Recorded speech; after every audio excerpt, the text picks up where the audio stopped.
Bapa, terima kasih, sampaikan sabdamu kepada kami semuanya. Kami siap untuk menerima firman Tuhan, sebab iman kami timbul bukan dari penglihatan, tapi dari pendengaran akan firman dan firman Yesus Kristus. Sembunyikan hamba-Mu di balik salib-Mu yang mulia itu, dalam nama Yesus. Haleluya. Amin.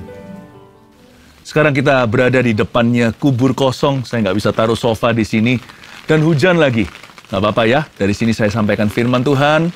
Sebuah kebenaran untuk memberkati kehidupan Anda sekalian. Nanti jangan lupa kita ambil perjamuan kudus setelah ini.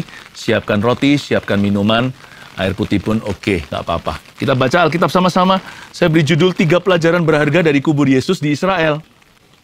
Sekali lagi, 3 pelajaran berharga dari kubur Yesus di Israel. Buka bersama dengan saya di Yohanes pasal 20 ayat 11 sampai 18. Ya, saya bacakan ya. Tetapi Maria berdiri dekat kubur itu dan menangis. Sambil menangis, ia menjenguk ke dalam kubur itu. Ini Maria Magdalena. Dia berdiri di dekat kubur itu, seperti sekarang saya di dekat kubur yang kosong. Tapi Maria menangis, karena Maria mengira Yesus mati selamanya. Tapi kita di sini sekarang tersenyum, karena hati kita bersuka cita tahu Yesus sudah bangkit. 2000 tahun lalu sesuatu yang ajaib terjadi di Israel. Terjadi di Yerusalem. Yesus bangkit. Sambil menangis, ia menjenguk ke dalam kubur itu. Kalau pikiran kita negatif, hati sedih. Kalau kita tidak percaya, kita akan menangis. Tapi tangisan air mata kita bukan tangisan iman. Bukan seperti firman di kitab Mazmur yang menabur dengan mencucurkan air mata. Air mata kita bukan taburan, tapi depresi. Maria salah paham. Maria belum percaya perkataan Yesus itu sungguhan. Yesus kan sudah berkali-kali memberitahu murid-muridnya, ternyata tidak terjadi rumor yang indah. Mereka tidak mengerti, lalu mereka tidak merenungkan, tidak menghayati perkataan Tuhan. Padahal kalau mereka mau dengar-dengaran, pasti mereka menyadari, Yesus ini serius. Dia berkata, 3 hari aku akan bangkit. Harusnya Maria tidak perlu menangis. Ada hal-hal tertentu di hidup ini jangan ditangisi. Tinggal percaya saja. Maria menangis percuma, tetapi Tuhan tidak pernah menganggap hina. Karena Tuhan itu selalu meluruskan. Dia itu selalu membantu orang yang mencari Dia. Ayat 12, dan tampaklah olehnya 2 orang malaikat berpakaian putih. Yang seorang duduk di sebelah kepala, dan yang lain di sebelah kaki, di tempat mayat Yesus terbaring. Jadi di dalam kubur yang kosong tersebut, duduk di ujung satu malaikat, ujung satunya lagi malaikat yang lainnya. Ada 2 orang, tanda kutip tentunya, itu adalah malaikat Tuhan. Mereka berpakaian putih. Saya jadi ingat pada waktu manusia jatuh dalam dosa, Adam dan Hawa, ada 2 malaikat menjaga dan melarang mereka masuk ke Taman Eden lagi. Malaikat yang sama mungkin, yang Tuhan utus. Nggak tahu, saya hanyalah asumsi. Tapi Tuhan itu ingin supaya malaikat yang melihat penolakan Tuhan atas umat manusia karena dosa, sekarang melihat kembali manusia diterima oleh Sang Maha Kuasa karena pengorbanan Yesus. Yesus sudah bangkit, maut sudah dikalahkan, tidak perlu lagi kita berpisah dengan Tuhan. Asal hati kita percaya saja, kita diselamatkan. 2 orang malaikat itu juga ada cerita di Kisah Para Rasul, waktu gereja mula-mula, sewaktu mereka itu melihat Yesus naik ke sorga, mata mereka melihat menengadah, tiba-tiba di samping orang-orang Galilea, ditepuklah pundak mereka oleh 2 orang berpakaian putih. Sama 2 malaikat. Malaikat yang sama atau tidak saya nggak tahu. Tapi dari sini saya seperti dapat sebuah reminder kalau Tuhan itu selalu menolong dan membantu orang-orang yang mencari Dia.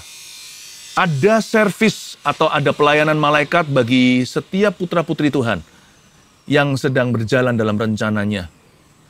Selalu ada malaikat bahkan yang khusus diutus bagi mereka yang kecele di dalam rencana Tuhan. Kita nggak perlu super smart, nggak perlu tahu segala sesuatu, nggak perlu benar melulu. Asal hati kita tulus cari Yesus, sekalipun kalau kita itu tersesat kadang-kadang, kita itu kecele, itulah ya, nggak tahu bahasa yang lebih bagus apa ya. Kalau kita kecele dalam hadirat Allah, kita hilang seperti anak kecil yang terpisah dari papa mamanya, lalu menangis sedih, aku tersesat nih. To those who are lost, here is the good news. Tuhan akan mengutus malaikatnya untuk menjemput dan menuntun kita. Tuhan itu adalah Allah yang baik sekali. Dia itu Bapa yang tidak izinkan anaknya forever tersesat. Tuhan pasti akan menuntun kita. Bukankah Mazmur 23 berkata, Dia adalah gembala yang menuntun kita di jalan yang benar. Dan Tuhan selalu menuntun kita dengan tongkat dan gada. Oh haleluya. Ini kayaknya udah nggak hujan, saya taruh payung saya, boleh ya? Lanjutkan. Ibu, kata malaikat-malaikat itu kepadanya, ayat 13, Ibu, mengapa engkau menangis? Jawab Maria kepada mereka, Tuhanku telah diambil orang dan aku tidak tahu di mana ia diletakkan. Bahkan Maria Magdalena belum sadar kalau yang bicara sama dia adalah malaikat.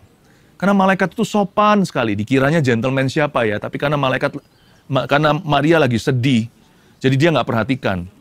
Malaikat itu bertanya, madam, dia pakai sebutan ibu. Sopan sekali terhadap wanita, gentleman luar biasa, mengapa engkau menangis? Malaikat jatuh tidak begitu.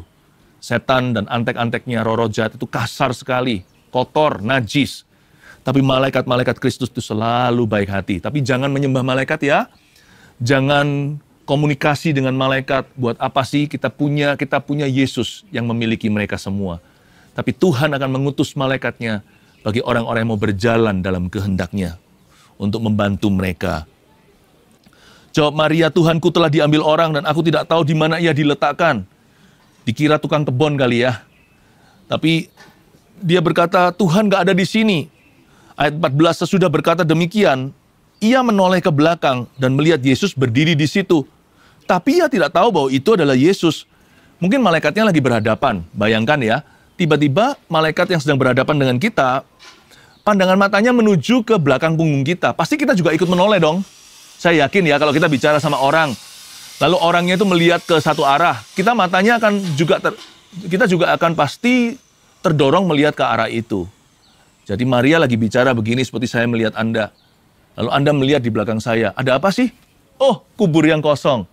Kalau Maria hari itu, dia menoleh dan melihat Yesus, tapi dia tidak mengenalinya. Mungkin Yesus berubah rupa, atau mungkin Yesus rupanya sama. Tapi orang itu kalau hatinya masih sedih, jikalau hatinya belum percaya, sepertinya di matanya ada selaput tertentu. Kayak ditutup begitu. Harusnya kita melihat yang Yesus lihat. Harusnya kita melihat yang Bapa ingin kita untuk melihatnya. Tapi kita nggak dapat. Itu yang terjadi dengan Maria. Yesus ada di sana, dia nggak tahu. Ayat 15, kata Yesus kepadanya, Ibu, mengapa engkau menangis?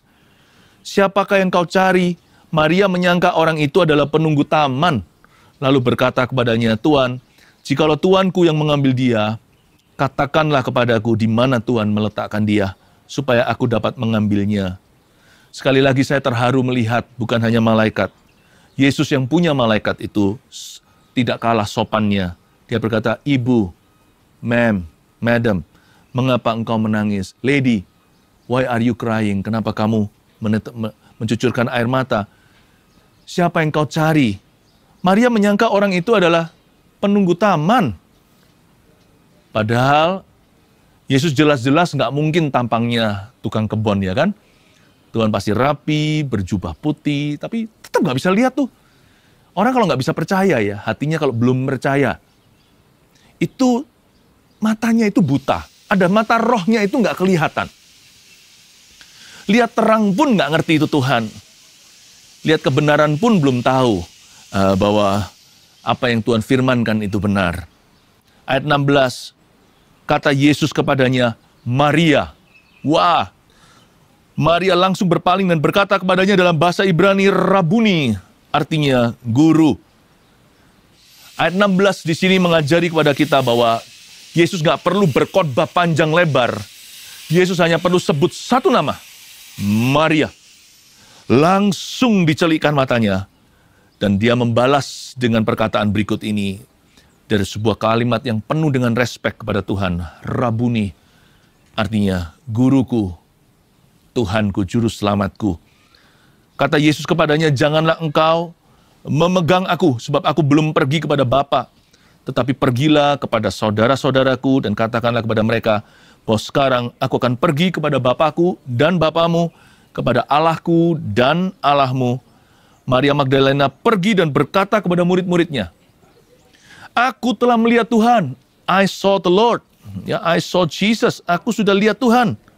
Dan juga bahwa dia yang mengatakan hal-hal itu kepadanya. Harusnya sebaliknya. Rasul-rasul itu kan udah rasul dulu. Mereka kan rasulnya. Seharusnya murid-murid Yesuslah yang meyakinkan Maria. Tuhan akan bangkit kok, kamu nggak usah sedih, nggak usah nangis melihat kuburan. Kalau memang nangis, tangisi untuk perkara-perkara yang memang perlu kita cucurkan air mata. Menangislah dengan orang yang menangis. Ya, kalau ada orang sedih, kita jangan ketawa. Kita harus sensitif dan peka. Kita juga bisa menabur air mata untuk kebangunan rohani bagi jiwa-jiwa.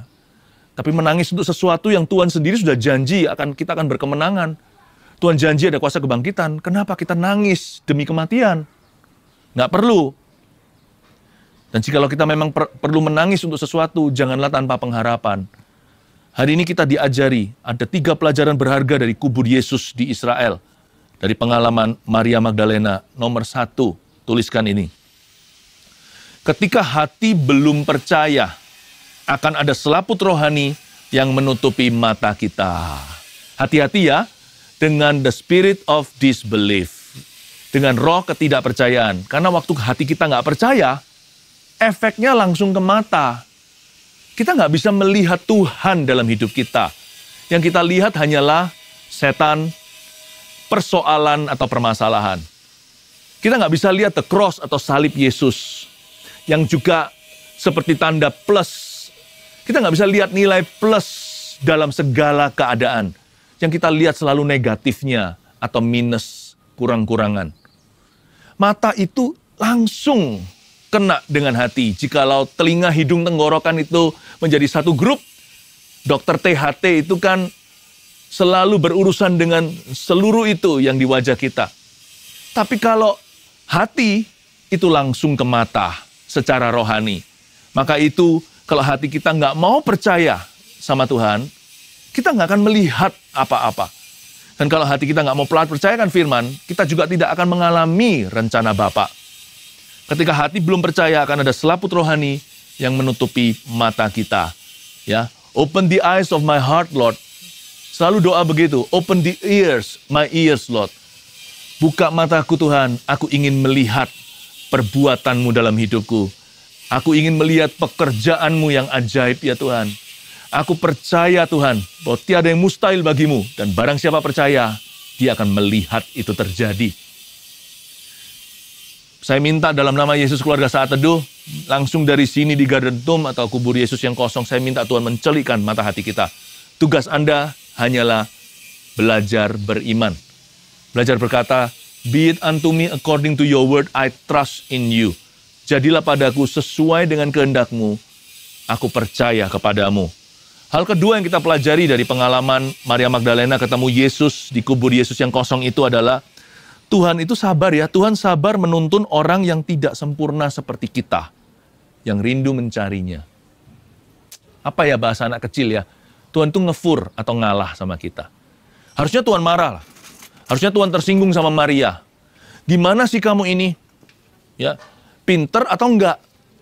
Saya udah berkali-kali bilang, bahkan diulang-ulang. Nanti aku akan diserahkan ke tangan orang berdosa. Aku akan diserahkan ke tangan orang-orang asing dari bangsa-bangsa lain untuk dibunuh oleh mereka. Aku akan menderita di tangan ahli Taurat, di tangan orang-orang Farisi, di tangan mahkamah agama. Tapi pada hari ketiga aku akan bangkit dan aku akan mendahuluimu ke Yerusalem. Aku akan mendahuluimu ke Galilea. Tuhan itu sudah berbicara berkali-kali. Harusnya dia marah. Sebagai guru kan merasa gagal. Ini muridnya diajari matematika 1 tambah 1 masih 5. Sampai kapan? Makanya Tuhan pernah mengeluh tentang murid-muridnya. Karena mereka rasul dulu. Jadi sepatutnya Tuhan pasti menuntut lebih kepada orang yang diberi lebih ya kan? Tuhan berkata, sampai kapan aku harus tinggal bersama dengan angkatan yang kurang percaya? Hai kamu yang degil hatinya. Harusnya Tuhan itu tersinggung. Berarti selama ini apapun yang aku ajarkan percuma dong. Semuanya sia-sia. Sampai lelah lu, sampai dehidrasi, harus minum air putih. Itu pun kamu belum ngerti-ngerti. Enggak tuh. Tuhan kirim 2 malaikat servis khusus untuk menjemput mereka-mereka itu yang tersesat dalam hadirat Allah. Tapi untung masih dalam hadirat Tuhan. Karena Maria Magdalena dan semua yang lain ini tidak kecewa atau meninggalkan Yesus. Mereka hanya tidak tahu bagaimana berharap. Tuhan itu selalu utus. Ada orang-orang dalam kehidupan kita.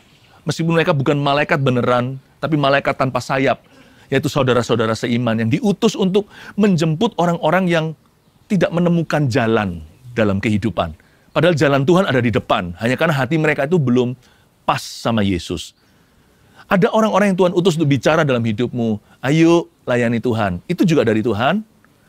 Ketika Anda mau membenci, tiba-tiba Tuhan kirim Anda seorang malaikat di sisi kiri dan berkata, ampuni.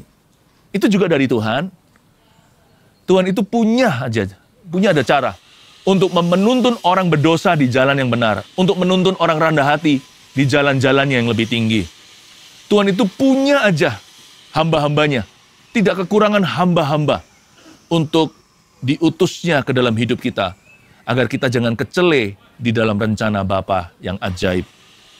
Tuhan sabar menuntun orang nggak sempurna seperti kita, seperti Maria Magdalena, seperti murid-muridnya, seperti Petrus, Yohanes, Yakobus, dan kawan-kawannya. Tuhan punya aja cara, sebab Tuhan itu sabar menuntun orang-orang yang tidak sempurna, seperti Anda dan saya, yaitu orang-orang yang rindu mencarinya, namun tidak ketemu. Orang-orang yang ingin menang, tetapi tidak tahu bagaimana caranya. Tuhan pasti akan tunjukkan jalan. Katakan amin. Puji Tuhan.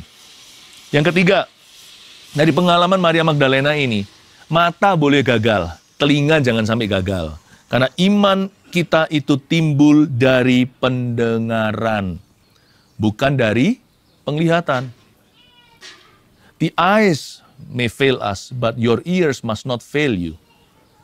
Sekali lagi, mata kita itu boleh gagal. Aku belum lihat mana Tuhan. Tapi telinga kita itu harus mendengar firman Tuhan. Percaya sekalipun Anda belum melihatnya. Yakin dulu sebelum Anda alami. Sebab iman kita bukan timbul dari penglihatan. Lihat dulu baru percaya. Iman kita timbul dari pendengaran. Dengar dulu lalu renungkan. Dari situ akan timbul iman. Dari cerita ini, mau bicara apa-apa, mau malaikat di depan mata, Maria masih belum bisa melihatnya. Sampai Yesus sendiri loh, anak Allah, kurang-kurang apa. Ya Kristus yang dibangkitkan, udah berdiri persis di depan. Coba bayangin, hello, kayak gitu. Tuhan tuh seperti, kalau saya jadi Tuhan, pasti saya akan begini di depan wajahnya. Hello, this is me, ini aku, masa belum ngerti-ngerti sih? Ini saya. Kalau perlu, kasih lampu sorot ke wajahnya. Ini loh aku, masa kamu nggak kenal? Bolak-balik berkali-kali kadang-kadang kalau kita ketemu di mall misalnya sama seorang yang kita kenali tapi belum mengenali kita, kita beri dia suatu kuis tebak-tebakan. Ayo, kamu ingat nggak sama aku? Wah, yang lupa jadi sungkan. Ya kan? Ayo ingatlah, masa nggak ingat? Itu loh, kita dulu sama-sama sebangku di sekolah, atau kita pernah ketemu di mana? Ya, nah Tuhan Yesus juga waktu itu pasti merasa ingin untuk dikenali, tetapi Maria tidak kenal-kenal juga. Tapi Tuhan tahu, Tuhan yang menciptakan panca indera mengerti bahwa iman itu selalu timbulnya dari pendengaran. Karena itu Yesus berkata, Mary. Waktu dia mendengar itu langsung menyahut, Rabuni. Tadi loh dramanya panjang, malaikat, Yesus sendiri datang, Yesus sendiri berdiri di depannya, tetap tidak mengenali. Tapi sekali Yesus bersuara, Maria, langsung segalanya berubah. Dari sini kita tahu bahwa kerajaan sorga itu sangat audio, lebih daripada visual. Karena itu kalau Anda percaya sekarang waktu firman ini diberitakan, sesuatu akan terjadi di hidupmu. Ketika Anda yakin saat mendengarkan firman, mujizat pun terjadi. Orang berdosa pun dosanya diampuni dan diselamatkan. Karena itu firman Tuhan berkata, bukan sekedar demonstrasikan, pergi beritakan. Beritakan Injil kepada segala makhluk. Dari sini sekarang, saya beritakan Injil kepada seluruh keluarga saat teduh. Ayo, 1, 2, 3, 1, 2, 3. Pelajaran apa yang berharga dari kubur Yesus di Israel? Yang pertama, ketika hati belum percaya, akan ada selaput rohani yang menutupi mata kita. 2, Tuhan sabar menuntun orang tidak sempurna seperti kita yang rindu mencarinya.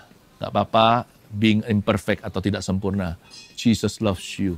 He will help you. Yesus cinta padamu, Dia akan menolongmu. Yang terakhir, iman kita timbul dari pendengaran, bukan dari penglihatan. Jangan lepaskan kepercayaan hanya karena belum melihat pertolongan Tuhan. Tetaplah yakin, tetaplah percaya, sebab Yesus akan menolong kita semuanya.